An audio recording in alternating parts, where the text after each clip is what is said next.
Hello दोस्तों, आप सब कैसे हैं। मेरा नाम है प्रफुल्ल कुमार। आज मैं एक नया यूट्यूब वीडियो बना रहा हूं।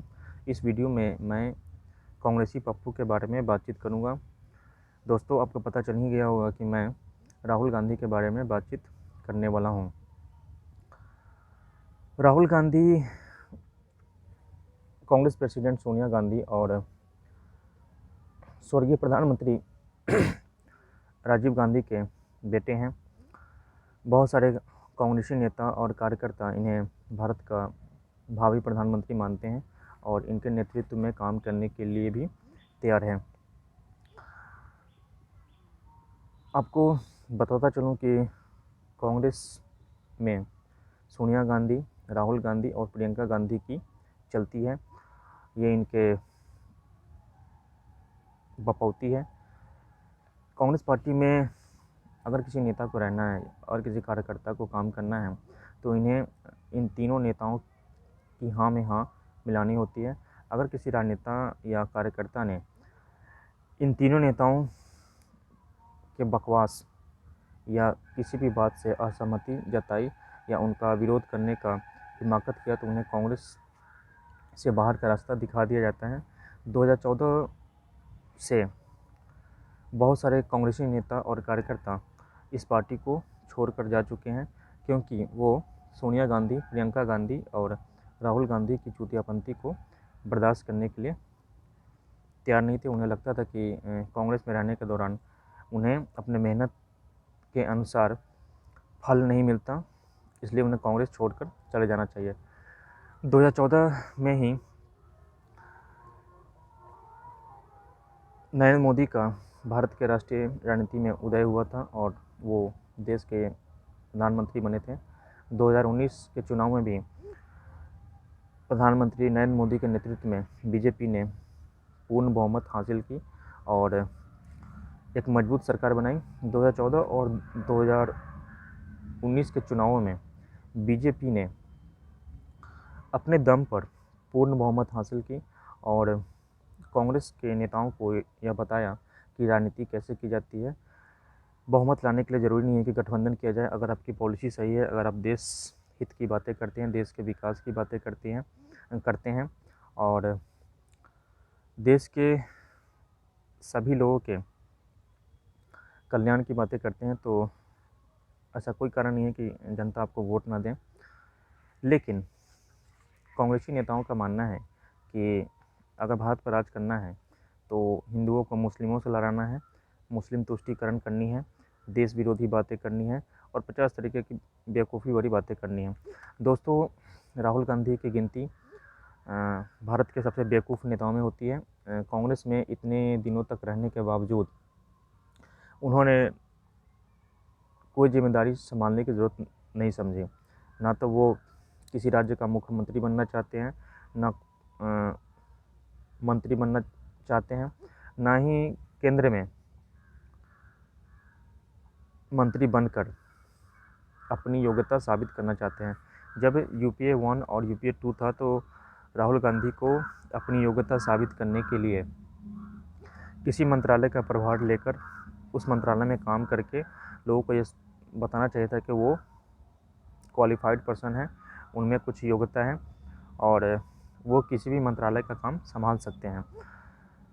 आज भी जब कांग्रेस पार्टी एक के बाद एक चुनाव हार रही है, फिर भी कई राज्यों में इनकी सरकारें हैं, जैसे महाराष्ट्र, पंजाब, राजस्थान। इन तीनों राज्यों में कांग्रेस ने अपने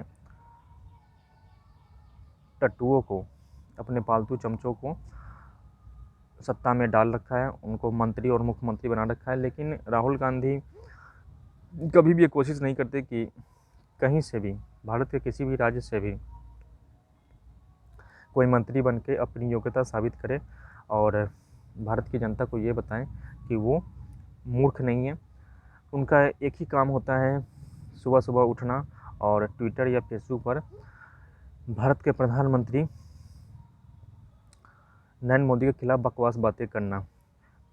वो अंग्रेजी में प्रवचन देते हैं और उन्हें लगता है कि अंग्रेजी में प्रवचन देने से भारत की जो आम जनता है उन तक उनका आवाज़ पहुंच जाएगा।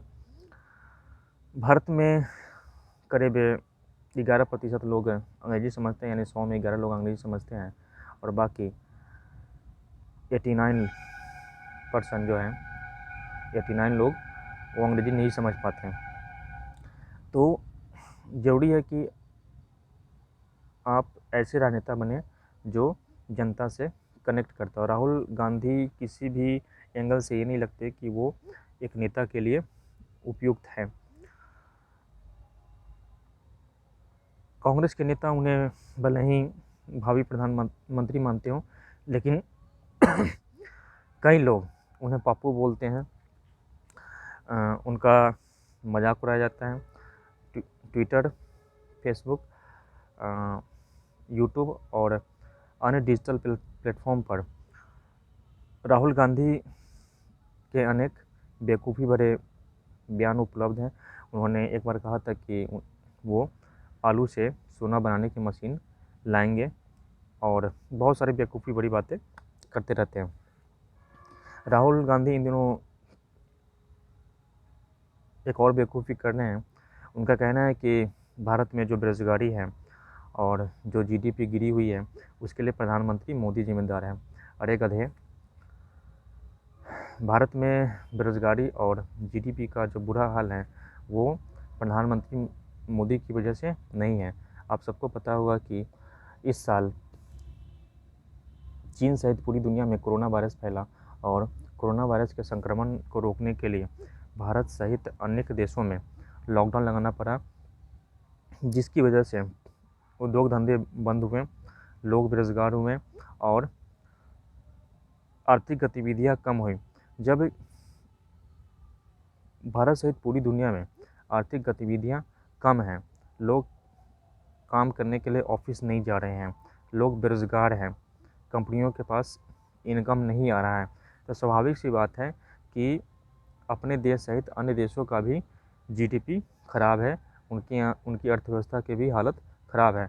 लेकिन इस गधे को लगता है, इस कांग्रेसी गधे को लगता है कि भारत में जो गंध मचता है, जैसे देश में बेरोजगारी है या देश की अर्थव्यवस्था के बुरे हालात हैं, इन सब के लिए प्रधानमंत्री मोदी जिम्मेदार हैं। अगर अभी राहुल गांधी प्रधानमंत्री होते हैं तो कोरोना वायरस को सही कर देते हैं, वो हैंडल कर लेते हैं और देश को अमेरिका से भी आगे ले जाते हैं। इस बेवकूफ़ गधे की बात सुनकर हंसी आती है और इनकी बातों से केवल मनोरंजन होता है। मैं जब भी इनका बयान सुनता हूँ तो हंसी आती है और मैं सोचता हूँ कि ये गधा कैसे भारत का प्रधानमंत्री बन सकता है। अगर ये किसी दिन प्रधानमंत्री बन भी गया तो देश का बेड़ा गर्क हो जाएगा। इसके जैसा गधा मनोरंजन के लिए ही सही है। दोस्तों, आपने देखा होगा कि भारत की जो मीडिया है वो प्रधानमंत्री मोदी और बीजेपी के कई नेताओं से लगातार सवाल करती है, लेकिन ये कांग्रेसी गधा यानी पप्पू जब बकवास बातें करता है तो देश के किसी भी मीडिया संस्थान में ये हिम्मत नहीं होती कि पप्पू से उनके परफॉर्मेंस के बारे में सवाल किया जाए। आखिर पप्पू ने देश की राजनीति को दिया ही क्या है, उनका परफॉर्मेंस क्या है, उनकी काबिलियत क्या है जो देश की जनता उन्हें प्रधानमंत्री बनाए। लेकिन देश का कोई भी मीडिया संस्थान पप्पू से सवाल करने की हिम्मत नहीं करता, क्योंकि भारत के बहुत सारे मीडिया ऑर्गेनाइजेशन जो हैं वो कांग्रेसी नेताओं या उनके टट्टों द्वारा नियंत्रित होते हैं, इसलिए वह सवाल जवाब नहीं करेंगे।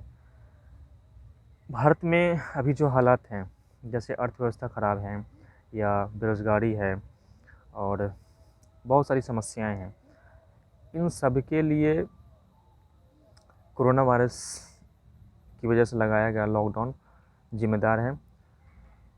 कोरोना वायरस को रोकने के लिए अनेक देशों में इसका टीका खोजा जा रहा है, इसकी दवाई की बड़े ज़ोर शोर से खोज रही है। जब तक इसका कोई वैक्सीन नहीं आता तब तक इसको रोका नहीं जा सकता और यह मामला चलते ही रहेगा। आज भी भारत में कोरोना वायरस के बहुत सारे मामले सामने आ रहे हैं। इनफैक्ट भारत ने तो अब ब्राज़ील और अमेरिका को भी पीछे छोड़ दिया है। भारत में हर दिन 50,000, 70,000, 80,000 संक्रमण के मामले सामने आ रहे हैं और बहुत सारे लोग मर भी रहे हैं। लेकिन पप्पू जो हैं जीडीपी और भारत की अर्थव्यवस्था के लिए चिंतित है। उन्हें बेरोजगारी की भी चिंता सता रही है। मैं कहता हूं कि अगर हम जिंदा रहें तो बाद में भी जॉब हो सकता है, बाद में भी नौकरी कर सकते हैं और देश के जीडीपी को बाद में भी बढ़ाया जा सकता है। कोरोना वायरस के चक्कर में अगर मर गए, लुढ़क गए तो जीडीपी और रोज़गार कोई काम का नहीं रहेगा। मेरे कहने का मतलब है कि पप्पू अब बालक न बने रहें। 50 साल के हो चुके हैं। अगर उन्हें प्रधानमंत्री बनना है तो अपनी सोच में परिवर्तन लाएं, कुछ मैच्योर नेता की तरह बात करें। किसी भी नेता पर पर्सनल अटैक करने से कोई बात नहीं बनती। आप पॉलिसी की बात करें, नरेंद्र मोदी कहाँ गलती कर रहे हैं, वो उन्हें क्या अच्छा करना चाहिए, और कांग्रेस वाले भारत की जनता की भलाई के लिए क्या अच्छा कर रहे हैं उस पर ध्यान फोकस करें। अंग्रेजी में बोलने से या बकवास पेलने से कोई भी राजनेता प्रधानमंत्री बनने के लायक नहीं हो जाता। मैं पप्पू से यही गुजारिश करूंगा कि वो अपनी पप्पूगिरी छोड़कर कुछ सीरियस नेता बने, तभी भारत की जनता कांग्रेस नेताओं को वोट करेगी। पप्पू का यह भी फर्ज है कि कांग्रेस में उठ रही बगावत की आवाज़ को शांत करें। कांग्रेस के बहुत सारे नेताओं ने सोनिया गांधी को चिट्ठी लिखा और उन्हें परिवार के मुंह से ऊपर उठने की सलाह दी। उन्हें ये सलाह दी कि कांग्रेस को अगर जिंदा रहना है, अगर उसे अपना अस्तित्व कायम रखना है, तो कांग्रेसी नेताओं को चेंज होना पड़ेगा, कांग्रेस के नेतृत्व को चेंज करना पड़ेगा, कांग्रेस में आंतरिक लोकतंत्र लाना पड़ेगा। कांग्रेस में इन दिनों लेटर बम फूट रहे हैं। आज एक लेटर लिखा जा रहा है सोनिया गांधी को, तो कल एक लेटर लिखा जा रहा है। सोनिया गांधी ये डिसाइड नहीं कर पा रही है कि कांग्रेस का जो राजनीतिक नेतृत्व है उसमें कैसे परिवर्तन लाया जाए। दोस्तों, आने वाले दिनों में कांग्रेस में उठापटक जारी रहने वाली है और पप्पू की पप्पूगिरी भी नहीं रुकने वाली है। हम पप्पू की पप्पूगिरी का भी आनंद उठाएंगे और देखेंगे इनकी बेवकूफ़ी कब ख़त्म होती है। आज के वीडियो में बस इतना ही। जय हिंद, जय भारत।